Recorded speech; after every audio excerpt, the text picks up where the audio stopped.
Good morning students. आज अब basic class में आप लोग का स्वागत है। आज हम लोग एक ऐसे टॉपिक को लेकर चल रहे हैं जिसकी ज़रूरत 9th 10th 11th 12th किसी भी लेवल के केमिस्ट्री के स्टूडेंट के लिए पड़ती है। तो आज का हमारा टॉपिक है आणविक द्रव्यमान यानी मॉलिक्यूलर मास किसे कहते हैं और इसको हम कैसे विभिन्न प्रकार के तत्वों में फाइंड आउट करेंगे।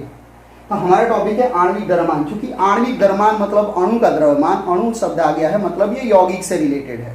तो यौगिक किसे कहते हैं? तो जब दो या दो से अधिक तत्वों को एक निश्चित अनुपात में मिलाते हैं तो रासायनिक अभिक्रिया के फलस्वरूप जो बनता है उसे हम यौगिक कहते हैं। यौगिक का सूक्ष्मतम कण कौन होता है? अणु होता है। उस अणु में जितने भी परमाणु रहते हैं सभी के द्रव्यमानों के योगफल को उसका आणविक द्रव्यमान कहते हैं। इट मीन्स अगर हम आणविक द्रव्यमान की बात करें तो आणविक द्रव्यमान किसे कहते हैं? तो किसी भी अणु में यानी किसी भी यौगिक में उपस्थित सभी तत्वों के परमाणुओं के द्रव्यमान के योगफल को उसका आणविक द्रव्यमान कहते हैं। अब सवाल उठा कि हम तत्वों के द्रव्यमान को कैसे याद करें। तो इसके लिए हम लोगों ने आपके सामने कुछ शॉर्ट्स टेबल रख दिए हैं। ये परमाणु संख्या 30 तक के कुछ तत्वों का एटॉमिक मास है और संकेत है, एटॉमिक नंबर भी लिखा हुआ है। देखिए यहाँ पे तत्व है एलिमेंट और यह है एटॉमिक मास। ये तत्व कौन है? Hydrogen, helium, lithium, beryllium, boron, carbon, nitrogen, oxygen, fluorine, neon, sodium, magnesium, aluminium, silicon, phosphorus, sulphur, chlorine, argon, potassium, calcium, scandium, titanium, vanadium, chromium, manganese, iron, cobalt, CO, nickel, copper, zinc. Copper यानी तांबा, zinc यानी जस्ता। ये जो नीचे 1 2 3 4 लिखा हुआ है ये एटॉमिक नंबर है यानी परमाणु संख्या, और यहाँ एटॉमिक मास है मतलब परमाणु द्रव्यमान। 1 4 7 9 11 12 14 16 19 20 23 24 27 28 31 32 35.5 40 39 40। ये आप लोगों को परमाणु द्रव्यमान कम से कम 30 तक याद कर लेना है। जितना ज्यादा याद करें तो ठीक है, लेकिन बेसिक के लिए आप लोगों को 30 तक तो याद रखना जरूरी है, मोस्ट इंपॉर्टेंट है, इसको भूलना नहीं है। अगर 30 तक आप लोग का परमाणु द्रव्यमान याद हो गया, हर एक परमाणु का द्रव्यमान, तो आप बेसिकली बहुत सी चीजों का मॉलिक्यूलर मास निकाल सकते हो। जैसे ध्यान दीजिए, आणविक द्रव्यमान का डिफिनेशन क्या हो सकता है? फिर से रिपीट कर रहे हैं, किसी भी अणु में उपस्थित सभी परमाणुओं के द्रव्यमानों के योगफल को उसका आणविक द्रव्यमान कहते हैं। आणविक द्रव्यमान है तो अणु का होगा मतलब यौगिक लेना पड़ेगा। सपोज दैट आपको मन किया H2 का निकालने का, O2 का निकालने का, Cl2 का निकालने का, या आपको मन कर दिया N2 का निकालने का, तो गौर कीजिएगा यहाँ पे H2। हाइड्रोजन का द्रव्यमान कितना है? एक है, यहाँ पे 2 हाइड्रोजन तो 2 मल्टीपल 1। ऑक्सीजन का मॉलिक्यूलर मास द्रव्यमान कितना है? 16। ऑक्सीजन का द्रव्यमान 16 है और 2 है यहाँ पे तो 2 मल्टीपल 16। यहाँ पे क्लोरीन का कितना है? तो क्लोरीन का द्रव्यमान आपको याद होगा 35.5, ये हो जाएगा 2 मल्टीपल 35.5। नाइट्रोजन की बात करें N2 की, नाइट्रोजन का मास कितना होता है? 14 होता है, 2 है तो 2 मल्टीपल 14 14। तो ये मल्टीप्लाई करोगे तो ये आ गया 2, ये 32 और ये 71 एंड ये 28। अब कहोगे कि सर ये तो बहुत सिंपल है। यस, जीरो लेवल से हम लोग चालू कर रहे हैं तो ये बहुत सिंपल ही है। अब थोड़ा इससे जटिल चलते हैं। सपोज दैट आपको मन किया CO2 का या HCl का, या आपको मन कर दिया H2SO4 का। थोड़ा धीरे धीरे हम लोग अपना लेवल बढ़ा रहे हैं। CO2 में चलिएगा तो कार्बन का द्रव्यमान कितना होता है? तो कार्बन का द्रव्यमान होता है 12 प्लस ऑक्सीजन का कितना होता है? 16। 2 है यहाँ तो 2 मल्टीपल 16। यहाँ हाइड्रोजन का 1, क्लोरीन का 35.5। हाइड्रोजन का 1 कहाँ से आया? तो हाइड्रोजन का द्रव्यमान यहाँ पे 1 लिखा हुआ है। 35.5 कहाँ से आया? तो क्लोरीन का यहाँ पे 35.5। तो इस लिस्ट से आप लोग द्रव्यमान सबका देखते रहिए और जितना टाइम से है उससे मल्टीप्लाई करते जाइए और सब ऐड कर दीजिए दो तत्वों को। H2 है, यहाँ पे H2 है तो ये हो जाएगा 2 मल्टीपल 1 प्लस सल्फर है तो 32 प्लस यहाँ पे ऑक्सीजन है 4 है तो 4 मल्टीपल 60। अब इतना मॉलिक्यूलर मास लिखने के बाद इसको आप इक्वल टू में ऐड कीजिए। 12 प्लस 16 तो नहीं 32 और ये हो जाएगा, ये डायरेक्ट ऐड कर दोगे तो ये हो जाएगा 36.5। यहाँ पे ऐड करोगे तो ये हो जाएगा बराबर 2 प्लस 32 और ये अगर 16 और 4 को मल्टीप्लाई करोगे तो हो जाएगा 64। अब इसको ऐड कर दो, ये हो जाएगा 44, 2 2 4 और 3 4।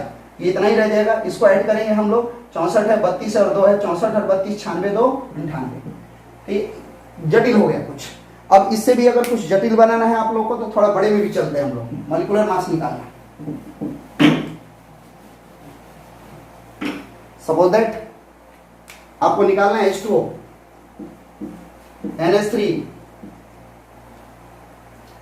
या PH3, H2O, H का तो 1 होता है तो 2 × 1 प्लस ऑक्सीजन का 16, N का होता है 14 प्लस नाइट्रोजन का 1 होता है 3 × 1 और एक फास्फोरस का 31, देख लीजिएगा यहाँ से फास्फोरस 31 और प्लस हाइड्रोजन का 3 × 1। इसको इक्वल टू ऐड करते हैं हम लोग तो 16 2 18 और ये 14 3 17 और 31 और 3 34।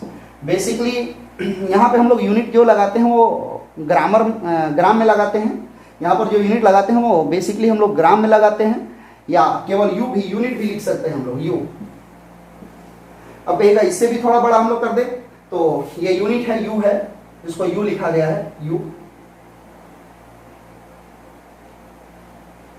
अब कहेगा इससे भी बड़ा, चलिए इससे और बड़ा लेके चलते हैं हम लोग, कोई दिक्कत की बात नहीं है, कितना भी बड़ा ले लो। अगर आपको मन करता है इस तरह K4 FeCN का होल 6 का हम निकाल लें मॉलिक्यूलर मास, वेरी गुड, कोई दिक्कत नहीं है। पोटेशियम है, पोटेशियम का देखिए कितना होता है, पोटेशियम का यहाँ पे देख लीजिएगा 39 होता है, 4 है तो 4 × 39 प्लस आयरन का कितना होता है वो देख लीजिए, आयरन का 56 होता है, ये देखिए यहाँ पर है आपका 56 प्लस।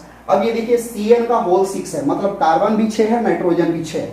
अगर आपको दिक्कत हो रही है तो ये 6 को मल्टीप्लाई कर देना, ये 6 जो यहाँ पर है, ये 6 यहाँ पर लेकर आइए, कार्बन का 12 और प्लस नाइट्रोजन का 14, इसको कर दीजिए, ऐड कर दीजिए। देखिए कार्बन का 12, नाइट्रोजन का 14 और यहाँ पे 6 है तो 6 से टोटल टर्म को मल्टीप्लाई कर दीजिए। इसको टू ऐड करते हैं आप लोग, इसको मल्टीप्लाई कीजिए तो 156 आएगा, 4 9 36 के 6 हाथ में 3 4 3 12 3 15 प्लस 56 आ गया प्लस ये 6 मल्टीपल कितना आ गया, ये ऐड कर दीजिए 12 और 14 को, ये हो जाएगा 26 इजिकल टू, इसको ऐड कर देते हैं। अब हम लोग या लोग जोड़ सकते हैं, 4 2 6 और 1 1 2, यहाँ पे इसको ऐड करते हैं 6 6 12 का 2 5 5 10 1 11 1 कैरी हो गया 1 1 और 1 2 प्लस इसको मल्टीप्लाई करते हैं, 6 को 6 से मल्टीप्लाई करेंगे 36 का 3 6 कैरी 3 हुआ है, 6 दिन 12 3 15 156। चलिए कर कीजिए, अब इस दोनों को ऐड कर देते हैं, इक्वल टू 6 और 2 8 5 1 6 2 और 1 3, मतलब 368 यूनिट, मतलब ग्राम भी लगा सकते हैं यहाँ पे। चलिए अब कहिएगा कि और बड़ा हम ले लीजिए, कितना भी बड़ा आप ले सकते हैं, कोई दिक्कत की बात नहीं है। मॉलिक्यूलर मास जो है किसी भी कंपाउंड का मिलेगा, आयनिक का भी मिलेगा, सहसंयोजक का भी मिलेगा, उपसहसंयोजक का भी निकलेगा, इसमें आपको डिस्टर्ब होने की जरूरत नहीं है। आपको दिक्कत हो गई, आप बोलेगी सर हम NaCl का निकालना चाहते हैं, निकाल लीजिए NaCl का, Na का होता है 23 प्लस Cl का होता है 35.5, ऐड कर दीजिए आप, ये 0.5 तो इसी तरह रहेगा, 5 3 8 3 2 5 58.5। अब आपका मन करता है नहीं इससे भी बड़ा थोड़ा लेना है, ले लीजिए, इससे भी बड़ा ले लीजिए, कोई दिक्कत की बात नहीं है। आपको मन कर रहा है फिटकरी का लेने का, ले लीजिए। फिटकरी का फॉर्मूला क्या होता है, तो K2SO4 डॉट, K2 ऐड करके एक बड़ा कंपाउंड ले लेते हैं हम लोग,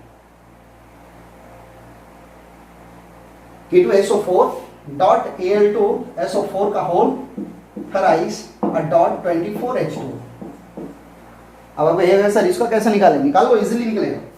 ये पोटेशियम है 2 × 39 प्लस सल्फर का 32 प्लस ऑक्सीजन का 4 × 16, इसका अलग निकाल लिया, इसका कैलकुलेशन अलग करना, ये बराबर, अब ये देखो प्लस एल्युमिनियम का, ये देखिए यहाँ पे K2 का हो गया, S का हो गया, O का हो गया। अब एल्युमिनियम का प्लस, एल्युमिनियम 2 है 2 × 27 प्लस यहाँ पे देखिए SO4 है, ब्रैकेट में है 3 है, मतलब 3 टाइम्स मल्टीप्लाई करना है, तो यहाँ 3 लेके आइए, और यहाँ पे देखिए सल्फर 32 प्लस ऑक्सीजन 4 है तो 4 × 16, अब प्लस 24 है, यहाँ पे मल्टीप्लाई में होगा ये 2 मल्टीपल 1 प्लस 16। अब इनको हम लोग मल्टीप्लाई करते हैं, तो मल्टीप्लाई कीजिए तो से 39 में तो 78 हो जाएगा, और यहाँ पे प्लस 32 यही रह जाएगा, प्लस 16 को 4 से करोगे 64, प्लस 27 को 2 से करोगे तो 54, प्लस और ये 3 है, ये 32 ही रहेगा, प्लस ये 16 चौके 64, तो 64 और 32 को जब ऐड कर दो यहाँ पे तो ये 96 आएगा, और प्लस ये 24 हो गया, 24 मल्टीपल ये क्या हो जाएगा 18। चलिए अब इसको जो आ गया सिंपल इसको ऐड करते हैं, 4 4 8 2 10 और 8 18 के 8 हाथ में 1 5 6 11 3 14 14 और 7 21 और 1 22, प्लस इसको मल्टीप्लाई करते हैं 96 है तो ये मल्टीप्लाई करते हैं तो 8 1 कैरी हुआ है, 27 1 28 288 हो जाएगा। देखिए 3 6 18 के 8 हाथ में 3 9 27 1 28, प्लस ये 24 से 24 से 18 को मल्टीप्लाई करते हैं तो 18 को तो ये 360 मान लीजिए, और 72 ऐड कर दीजिए इसमें 2, और ये 432 हो जाएगा मल्टीप्लाई करने पर। अब इसको ऐड कर देते हैं, 2 और 8 10 10 और 8 18 8 हाथ में 3 8 11 11 और 2 13 13 और 1 14 के 4 हाथ में 1 4 2 6 6 2 8 और 1 9। ये यहाँ पे ग्राम का यूनिट का भी यूज़ कर सकते हैं हम लोग। तो इस तरह हम लोग बहुत बड़े का निकाला। अगर आप लोगों को कहीं दिक्कत होती है तो कमेंट बॉक्स में कमेंट कीजिए और बताइए कि किसका निकालना है और क्या आपको दिक्कत हो रही है। यथासंभव जल्दी से जल्दी आपके प्रश्न का हल आपको प्रदान किया जाएगा।